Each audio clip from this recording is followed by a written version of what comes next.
Bonjour, cette semaine, nous allons voir des petites choses que certaines personnes n'ont pas assisté au cours. Alors, ce que je voulais faire, c'est de faire un complément d'information ou revoir un peu ce qu'on a vu dans le cours pour ne pas perdre de temps. Donc, s'il vous plaît, faites cet exercice que je vous montre pour qu'on puisse être tous à jour. Donc, Photoshop, comme je vous avais dit, c'est un logiciel qui procède avec des pixels, des matrices de pixels. Là, ce que je vais vous montrer, c'est un peu ce qu'on a vu dans le cours, mais je vais faire une répétition. Donc, ce qui est important de savoir ici, c'est on a, par exemple, là, j'ai déjà ouvert mon fichier, c'est pour ça, fichier, nouveau, fichier, ouvrir.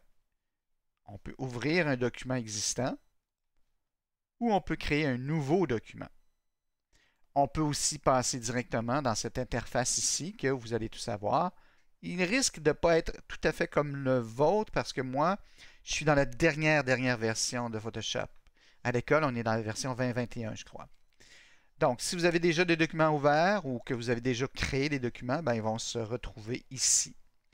On peut toujours créer un nouveau document à partir de cette interface directement par nouveau fichier ou comme aller en haut ici, ouvrir un fichier ou créer un nouveau document.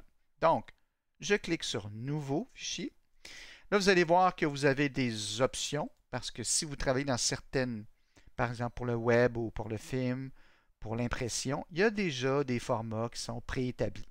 Cependant, on peut établir nous-mêmes notre format ici, dans cette section. Panneau très important quand on crée un nouveau document, il faut savoir avec quelles mesures on va travailler. Est-ce qu'on va travailler en pixels, en pouces, en centimètres, en millimètres ou en points? Photoshop, c'est un logiciel de retouche d'image et dans le monde de l'image, on travaille en pixels. Vous allez voir ici aussi, ça va être la largeur et la hauteur du document, son orientation, qu'elle soit portrait ou paysage. On va pouvoir aussi s'occuper de la résolution. Il y a des gens qui n'étaient pas là, je vais en reparler dans le cours. Et on va pouvoir choisir quel type de couleur qu'on veut. C'est-à-dire, est-ce qu'on veut des couleurs RVB ou RGB ou CMYK ou CMJN en français, cyan, magenta, jaune ou bleu, vert et rouge. Donc, si vous travaillez en web, en électronique, pour la télévision, on travaille en RVB ou en RGB. Si vous travaillez pour l'imprimerie, on va travailler en CMYK ou en CMJN. Très important. Vous allez noter aussi que les couleurs RGB sont toujours plus punchées dans votre travail parce qu'ils fonctionnent avec un écran souvent et donc l'écran va émettre de la couleur, donc va influencer aussi la couleur. Donc ici, ce que je vais faire maintenant, c'est que je vais faire un document de 1000 pixels par 1000 pixels. Donc c'est un document carré, l'orientation n'est pas importante. Puisque c'est un document que je vais faire pour le web, je vais lui donner 72 pixels au pouce. Et voilà, je vais faire créer et je vais créer mon document. Donc, chose qui est importante aussi ici, vous avez votre nouveau document. Vous allez avoir ce que j'appelle ici la palette flottante qu'on peut déplacer. Ça, il va y avoir des outils ici qu'on va travailler. On va avoir notre menu supérieur avec d'autres choses qu'on va voir au fur et à mesure. Aujourd'hui, l'important de comprendre, c'est comment créer un document. Maintenant, je vais sauvegarder le document. Bon, j'ai rien sur mon document, mais je vais faire enregistrer sous et je vais aller sur mon ordinateur enregistrer le document. Quand vous allez enregistrer le document, vous allez avoir ce tableau. Et là, je vais donner un nom à mon document. Je vais l'appeler André. Alors, j'ai un document ici et vous allez voir que vous allez pouvoir le sauvegarder en plusieurs formats, votre document.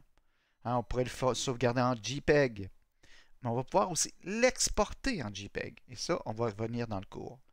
Pour l'instant, je vais le sauvegarder dans son format natif qu'on appelle le format Photoshop. Et voilà, j'ai mon document qui est enregistré. Donc, on vient de voir comment ouvrir un document, formater un document, enregistrer notre document. Maintenant, je vais vous montrer un peu comment mettre la couleur, un peu de couleur dans le document.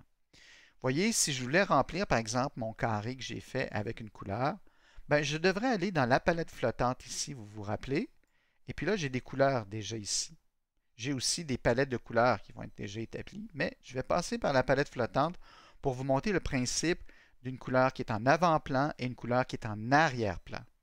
Donc, celle qui est en avant-plan, c'est celle qu'on voit ici en premier. Si je clique dessus, je peux la voir. Et là, je peux choisir une couleur. Pour choisir une couleur, je peux aller ici dans l'intensité. On voit la couleur ici. Et je peux aller choisir, par exemple, sa nuance. Je vais prendre, par exemple, un vert. Très comme ça. Et là, je fais OK. Et vous allez voir que j'ai un vert qui a été créé. Et je peux aussi aller dans la couleur d'arrière-plan. Je clique sur la couleur. Là, je vais chercher, par exemple, un magenta. Vous voyez, je peux courir comme ça. Magenta. Donc, j'ai un vert et un magenta choisi. Alors, si je veux remplir mon carré ou mon fond, je vais aller dans Édition et je vais aller dans Remplir. Je vais avoir ce tableau. Et là, je vais choisir, est-ce que je veux remplir avec la couleur de premier plan ou la couleur d'arrière-plan? Alors là, je vais choisir le vert de premier plan ou d'avant-plan. Et là, je fais OK et je vais remplir mon document en vert. Si je voulais le remplir avec la couleur d'arrière-plan, Édition, Remplir et couleur d'arrière-plan. Et voilà. Maintenant, ce que je vais vous montrer, Photoshop fonctionne avec des calques, ou des layers en anglais. Alors, les calques, vous allez les retrouver sous Fenêtre, Calque, F7 en passant, ou quelquefois, ils vont être ici, déjà établis. Alors, ici, vous pouvez les sortir de ce panneau ou les rentrer dans le panneau, comme ça. Alors, je sors les calques. Et vous allez voir 3 petites lignes ici. Vous allez pouvoir appuyer sur les 3 petites lignes et vous allez avoir un autre menu. Et là, on va pouvoir faire Nouveau calque. Je peux lui donner un nom, carré. Et là, j'ai un nouveau calque. Donc, j'ai un calque et par-dessus, j'ai un nouveau calque. Et là, vous allez voir les petits yeux. Les petits yeux vont vous aider à fermer ou ouvrir, c'est-à-dire voir ou ne pas voir le calque. Vous vous rappelez ici, mon arrière-plan. Alors, si je veux travailler sur l'arrière-plan, je dois activer. Donc, je dois activer en cliquant sur le bon calque pour pouvoir travailler dessus. Alors, arrière-plan, Édition, Remplir, couleur de premier plan, mon vert, couleur de premier plan, OK. Alors, j'ai mon vert. Maintenant, j'ai par-dessus un carré, pas sur la même image ou la même calque, un nouveau calque. Et ce nouveau calque, j'allais faire ma forme carré comme ça ici. Et vous voyez, il est activé. J'ai bien activé le carré. Et là, je vais faire Édition et je vais remplir avec la couleur d'arrière-plan qui est le magenta. Je fais OK et voilà.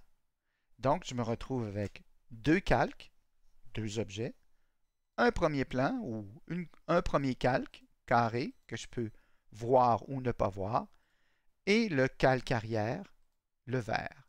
À noter que quand j'enlève le calque arrière, on voit le damier de transparence qui va me permettre d'avoir une image en PNG 24 qui va me permettre d'avoir une transparence. Donc, si j'exporte ce fichier-là en PNG 24, je vais avoir seulement le carré rose qui va être dans un autre fichier, par exemple, dans Publisher ou dans InDesign. Chose que l'on va voir cette semaine. Donc, c'est tout.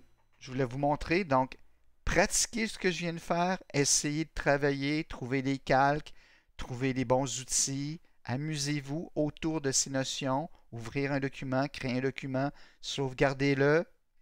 Mais il faut absolument faire ces exercices pour qu'on soit tous au même niveau et tous à jour pour le prochain cours. N'oubliez pas, si vous avez aimé mes vidéos, abonnez-vous à ma chaîne et passez une bonne journée. Si vous avez des questions, n'hésitez pas. Merci. Bye.